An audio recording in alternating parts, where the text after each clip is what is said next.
আমি অধীর চৌধুরী ভোটে হারতে পারি, আমি অধীর চৌধুরী ভোটে জিততে পারি। আমি মনে করি মুর্শিদাবাদের মানুষ যাদের ভোট নিয়ে আমি এমপি হয়েছি, তারা আমি ভোটে হারি বা জিতি, তারা আমার ভাই, আমার বন্ধু, আমার আত্মীয়। তাদের সঙ্গে আমার আত্মীয়তা, আন্তরিকতা, সম্প্রীতি এবং বন্ধুত্বের সম্পর্ক। যতদিন আমি বেঁচে থাকবো, যতদিন এখানে কংগ্রেস পার্টি বেঁচে থাকবে, এই মুর্শিদাবাদ জেলার যে কোনো প্রান্তে, যে কোনো এলাকায় কোনো দাঙ্গা হতে গেলে সব থেকে আগে আমরা প্রাণ দেওয়ার জন্য এগিয়ে যাব। দাঙ্গা থামাবোই থামাবো, এই কথা মুর্শিদাবাদের মানুষকে বলতে চাই।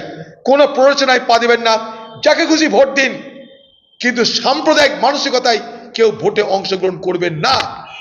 মুর্শিদাবাদের ক্ষেত্রেও এই কথা সত্য।